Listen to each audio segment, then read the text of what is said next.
Welcome back to another episode of 2X, the podcast where I help you scale your business twice as fast by sharing concise and specific tips around both business and leadership. Today, I wanted to talk about purpose discovery. This is a common topic that has come up quite a few times in a few different interviews with guests on my show. So let's dive right into it. First off, the most common thread that I want to kind of hone in on is the debate between the importance of understanding your purpose, pursuing your business purpose versus going after opportunities. I want to first say that they are not mutually exclusive.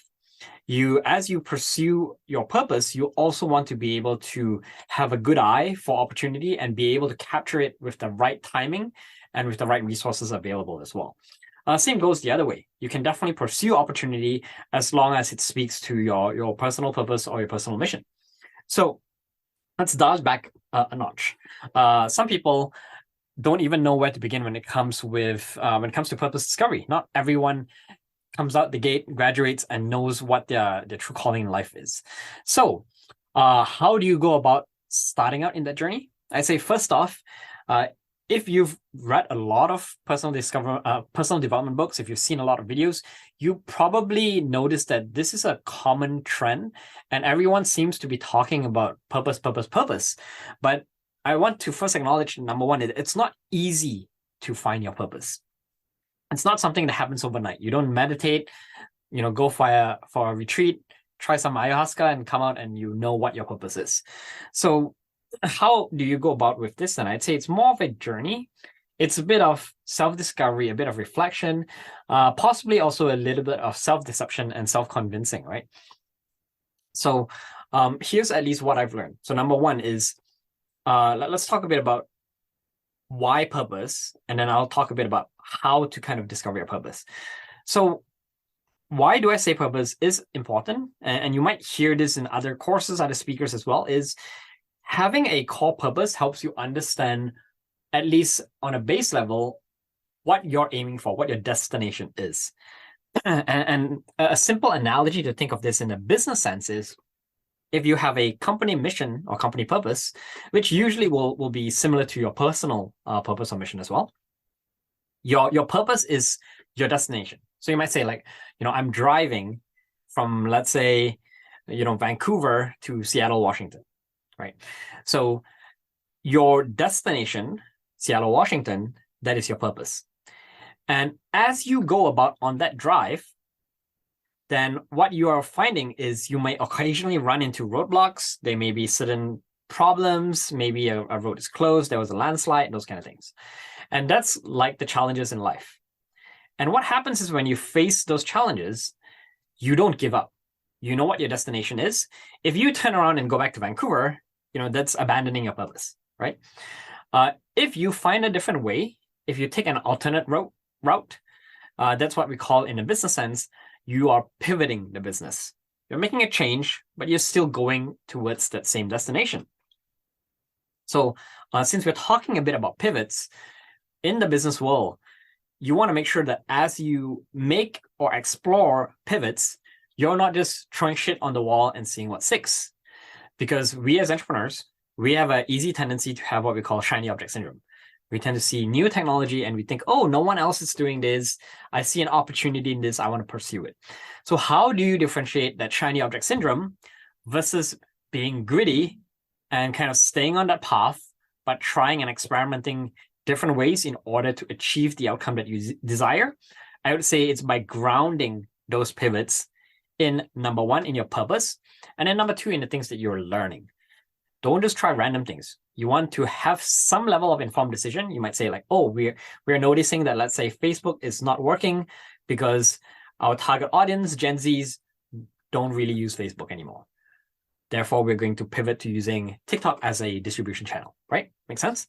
So you make your pivots based on what you've learned, and number two, you're grounding your pivots on your purpose. Therefore, you're still moving in the same direction towards that same destination. You're not running a self-driving car company and then the next day you're pivoting to dealing with AI and chatbots. It's not that different. So you're trying to find what is the best way for me to get to my destination not being overly attached to the route that you're taking. And number two, your means of transportation as well. So your means of transportation, a simple way of viewing that is kind of like, what are you doing in order to achieve or reach that destination, that purpose? So it may be that you find that, okay, it's starting a business. Maybe that is the way that you accomplish or fulfill that purpose. Maybe starting a business is not for everyone. Maybe you realize that you can contribute the same level of can achieve the same level of contribution by working in a nonprofit, or maybe it's true working in a corporation. So don't be overly attached to what that manifestation of that medium is, if you know what your purpose is. As long as you are getting to your destination, then who really cares if you go by boat, by plane, or by car, right? Obviously, the faster you can reach your destination, the better. But again, like in this day of instant gratification, you need to be able to be mindful about what is available to you, what are the resources available to you, and be patient if you need to. Be kind to yourself. So that's one analogy I like to use to think about how do I approach purpose and how do I use it in a business kind of context. So, maybe you launch a program, you find that the market doesn't respond well to that. Maybe you pivot. Maybe you launch an app instead. And if the market responds well to an app, then that is your medium. That's your transportation that's going to get you to your destination. Make sense? All right. So on that vein of deciding whether or not to pivot, whether or not to make changes, another thing you will typically kind of debate about with yourself is, am I being greedy enough? Am I persevering, or am I just being too stubborn? So another easy way to distinguish between the two is that I would say you're stubborn if you're doing something that you know doesn't work. If you're trying the same thing over and over again, expecting different results, then that is being a bit stubborn. Grit, on the other hand, is you are still holding that same mission in place in your heart, and you're trying different things. You're experimenting, right? So be open to experimentation, be open to learning. Make sense? So yeah, now let's talk a bit about how do we move on to try and discover that purpose. So like I say, it's not something that happens easily. I'd say some people are very fortunate that they stumble across their purpose and they discover it earlier rather than others. I don't think I have a magic bullet to the answer, but I'll try to give some high-level advice or some observations that I've made, at least both through my experience working with entrepreneurs, but my own journey as well, and also through what I've learned through the many books that I've read and all the mentors that I've worked with. So I'd say number one, with purpose, usually purpose will change and evolve over time. If you find something else that you're passionate about, it is okay to move from one thing to another. So your purpose is not static, it's dynamic. The other thing to be mindful about with purpose is the more you try, the more you experience, the closer you are to figuring out what it is. So don't be afraid to expose yourself to as many things as possible. And then the last thing that I found works quite effectively is that instead of trying or putting in too much effort to figure out what your purpose is, what I usually encourage the people that I coach with is focus more on understanding yourself, understanding your values, and through values discovery and understanding, you will tend to be able to more easily identify opportunities that resonate and align with your values, and that will usually move you in the right direction towards figuring out what your purpose is. So I'll give you an example.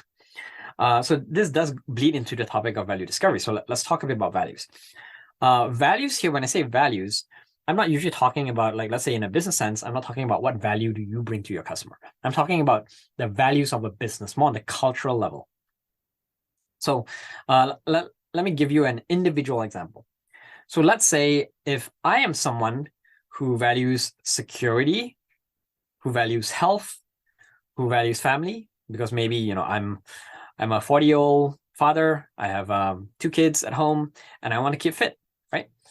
And if those are the base foundational values that drive me, then every time I evaluate an opportunity, it makes sense for you as the listener now to understand why I'm making the decisions that I'm making, right? So let's say if I apply for a job at a startup, if knowing my values, you'll probably know that a startup is not the ideal kind of career for me, because maybe startups are highly risky. There's no good work-life balance. I'm working, all day, every day, and I don't have time for both fitness and family, and there's no job security there, so there's no stability. Therefore, I'm more driven to typically seek out more stable types of employment. Make sense?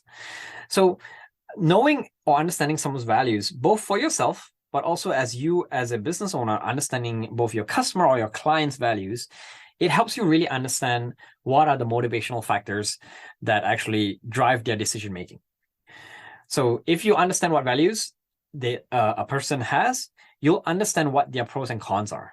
You understand how they weigh things, what is more important to them versus what is less important to them, right? So by understanding your values, then you can then start to pursue the opportunities that are aligned with those values, or you can start to work with clients that align with those values. And then on the other side of things, reject the opportunities or let's say even clients or customers that you find are the polar opposite of your values, right? So not to say that you want to reject every opportunity, but if you find that that this is not going to be aligned with your values, and maybe it's even the opposite of it, and you are really against it, at the end of the day, if you end up saying yes to too many things, then you're also saying no to some other opportunities that you miss as well. So that is one thing that I found helped me in that process of going out, understanding how to navigate what opportunities to go after, and understanding how to move closer towards my purpose. So I'll give you my purpose discovery journey in a second, but I just want to say, like, I've seen firsthand myself where I've deliberately said no to certain opportunities that don't align with my values, and because I've said no to them, I've been able to accept other opportunities that better align with my values, because now I'm not tied into those commitments that I would have said that I would have been tied to if I said yes. Make sense? So my discovery journey, I just want to share it as an example, but I don't think everyone goes through the same process. So in my case, I would say I did not start out knowing what my purpose or mission is. And it has changed over time. When I was in high school, my kind of dream or mission at the time was to go into business. But coming up and being raised in a very conservative Asian family, I was pushed more towards the academic side of things. And my parents always wanted me to go into the science streams. So in Malaysia, at least, there are two main streams. You have arts and the sciences. And in the arts, it's more things like business, arts, home economics, those kind of things. And then in science, you learn more like, the typical science subjects, biology, chemistry, physics, math, those kind of things. So being someone who was passionate about business, but being also a smart kid, my parents pushed me to go into science. In retrospect, that was a good thing, because I would say a lot of the high school level curriculum around arts were not really the kind of business curriculum that you're looking for anyways. So having gone into the sciences, I then shifted my kind of mission or my ambition. And as a naive high schooler, I was actually hoping that I would one day eventually be the kind of person who would win a Nobel Prize. So you may laugh at that, but anyways, the point is, coming out of high school, I went into university. I delved myself into biopsychology, cognitive psychology. So at the time, I was really keen on research. And coming into my fourth year, doing my thesis, working with PhD students, working in a lab, I found that a lot of the stuff around psychology, especially the research side of things, was not something that I aligned with. And the reason why I saw that was because I found that a lot of the research was typically tweaked in order to prove or meet the thesis of the PhD student in charge of the research. Because if you've been spending 6-7 years working on a thesis, you want to be able to see results. You don't want to be able to come out the other side and say, oh, actually, you know what? This was a useless thesis. There's no results coming out of it. So because there was that drive to skew results, I found that a lot of research was inauthentic, so to speak. And that kind of drove me away from the science side of things. So therefore, I moved into going into business. And at the time, not knowing what my values or my purpose is, I said, hey, where can I start if I want to learn about business? And probably what's the most valuable skill to develop? So I want you to notice this. I'm making the most out of the time that I have. I'm not just saying like, I don't know what I'm going to do, therefore I'm going to just sit on my ass and do nothing.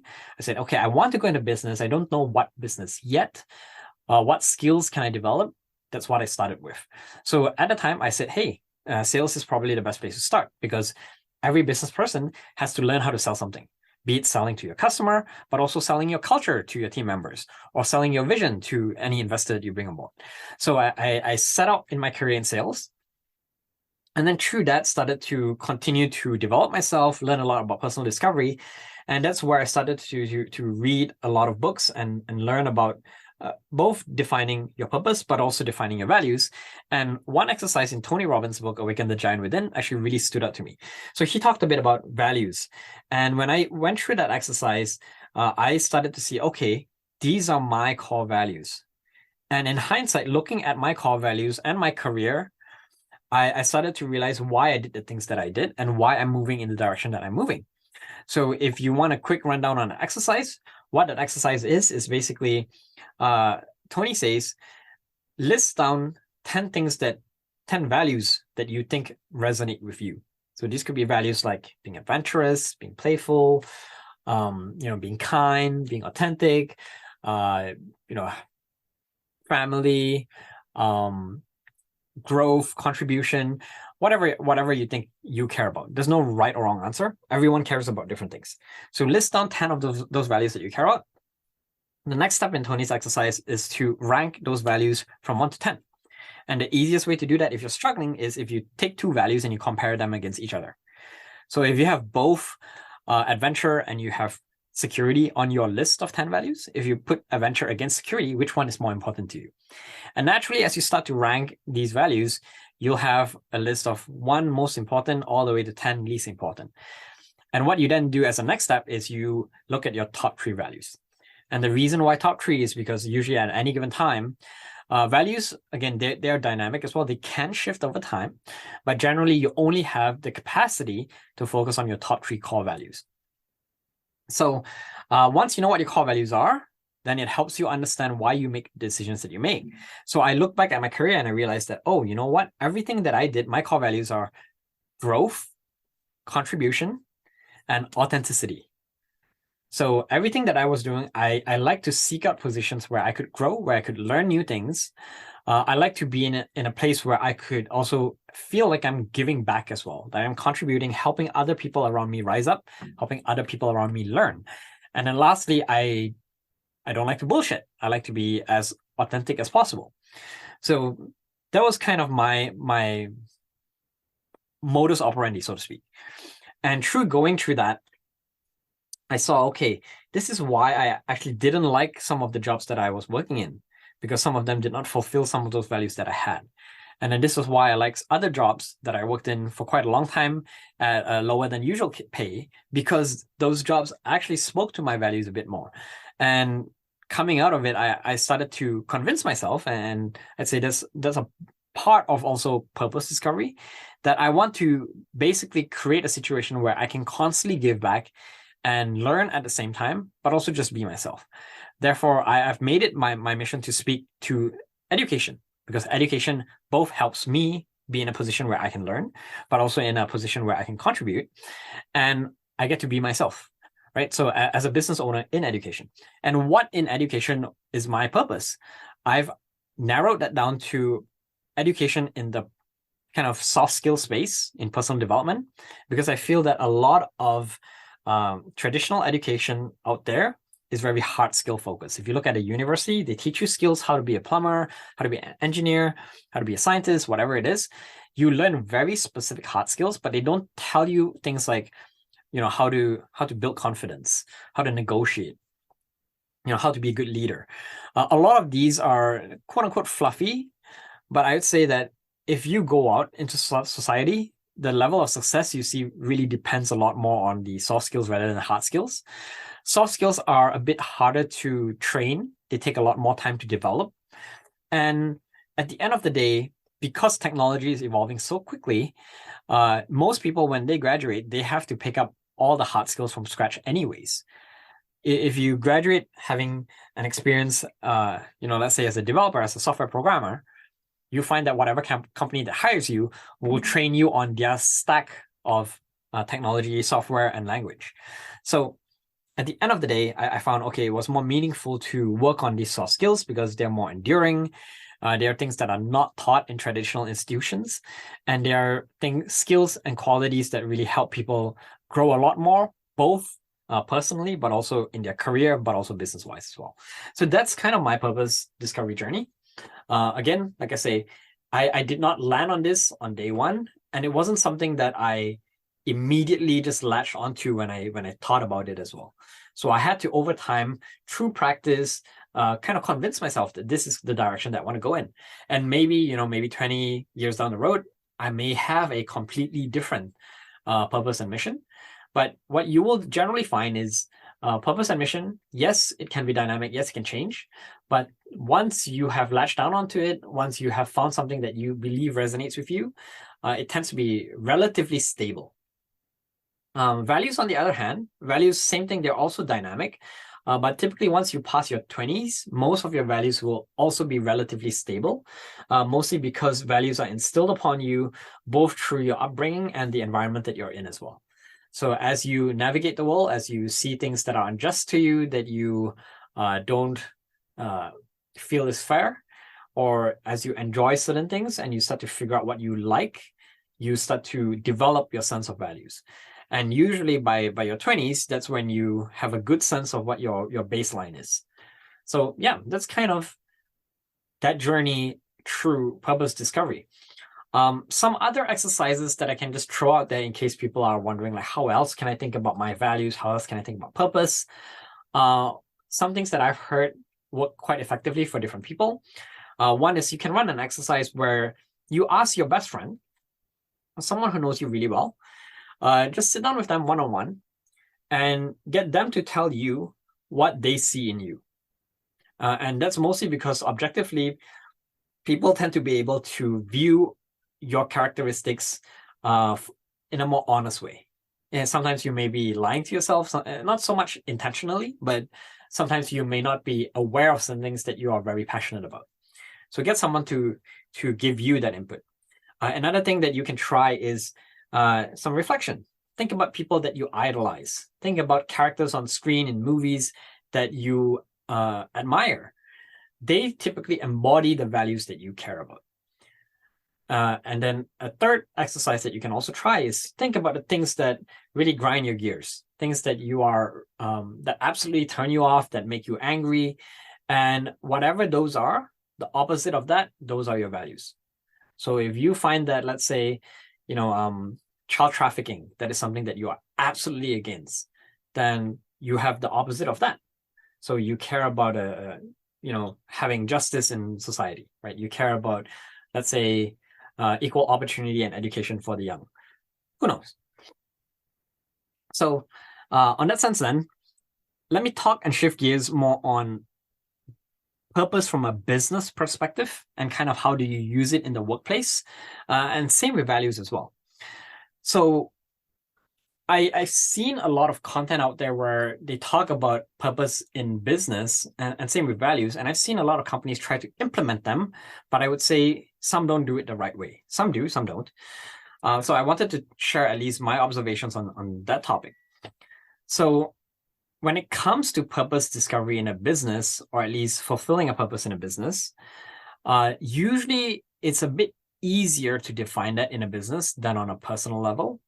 The reason why being is that in most cases, a business will exist to do one of two things. So number one, the business will exist to serve a particular customer. Or number two, the business will exist to solve a particular problem. So because it's usually one out of two, when you look at pivots, they tend to typically be grounded around either the customer or the problem. So I'll elaborate. So if your business is out there to serve a specific customer, so for example, you say, oh, I'm building a hardware tech company to help seniors avoid falls because this is a technology that will help them and protect them when they are falling. because that's a common problem for seniors as they age. People tend to lose balance, those kind of things. So you may go out there and you would do your market testing, you might launch a product, you might do customer discovery, and you find that, let's say, if seniors are not receptive to your solution, but they are voicing some other problems that they care about more, then you are faced with the business decision: do I want to focus on fall prevention, or do I want to focus on this new information that I've learned about what seniors care about? So if your business is the former, if you care about the customer more, then you will latch onto the customer and you will solve this other problem that you've learned that they have, right? Maybe they care more about dating, then maybe you're creating Tinder for seniors, who knows? And then let's say if your business is the latter, if you care more about the problem, let's say fall prevention, you might say, okay, you know what? I'm not going to serve seniors. I'm going to find another segment. Let's say it might be Olympic athletes that are skiers. And for them, like, a fall could ruin their career. Therefore, it's going to be a painful problem for them. I'm going to pivot my target customer segment, and I will still solve the same problem, but for a different set of customers. So usually it's a bit clearer and simpler in that sense. And that's typically how you look at purpose in a business. On the value side of things, a lot of people talk about values being the foundation of business culture. First thing I want to say is, obviously, you've seen and read, or maybe even heard some people talk about how culture is not kind of superficial. Culture is not your pool table. It's not your foosball table. It's not, coming to work at a certain time and leaving at a certain time. Those are more, I would say, environmental aspects of culture. They're very basic. It's more about like the work environment itself. I would say the best way to think of values is, if purpose is the why to your business, values is the how. How do you get certain things done? And having the right alignment on values allows you to be in a situation where you don't have to micromanage, and you can delegate work to both coworkers but also employees, and be comfortable with them making the right decision for your business because you know that they align on the same values. So what does this mean, and what does this look like? So number one, I'll talk about some of the mistakes that business make, and then from there you can kind of tease out what is the right way of approaching it. So number one is, some businesses, when they think of values, they list down, like 10 different values. Again, same as personal values. In a business, in any organization, you won't have the capacity to focus on the top 3. So you need to be super clear and super laser focused on what are the top 3 values for your organization. Define that and make sure that you really expand on it. If one of your values is, let's say, environment, and you care about, making the world a greener place, a better place, what does that mean? What does that mean to you? What does that mean to your customer? Elaborate on that, because someone else may view environment very differently. They may care about very different aspects of the environment. Maybe it's not aligned with your business, right? So try to really define what your top 3 values are and expand on it, and have people understand the definition of what those values mean. Once you have those core values, then the next step is, how do you hire and screen for the right talent that actually has those values? You don't just simply ask someone, what does courage mean to you? Or, what do you think are your core values, and just get that person to speak back to you. So what you can find and tease out more in detail is, I'll give you an example here. So if you need to know what you're listening for. So if one of your core values is, environment, and if you're interviewing a candidate and you say, hey, tell me about what you do around volunteering for environmental causes. And if someone says like, oh, you know what, I recycle, I sort my plastics, versus if another candidate says, oh, I'm on this board for this company, I actively volunteer and I attend some of these events and I organize some of these events, you can obviously see that candidate B is better qualified. Not just because they're putting in more effort, but also they're more passionate about that value. Make sense? So you need to be able to train your HR representatives or your hiring reps or your recruiters to understand what they're looking for in candidates that have those values. It's not just saying like, oh, can you find me someone who is courageous? Like, that is a bit too vague. Like, what does it mean to be courageous in your organization, right? So once you have that, then it allows you to bring in people who are, I try to avoid the word like-minded, because you're not going after groupthink. but you have people who are value aligned.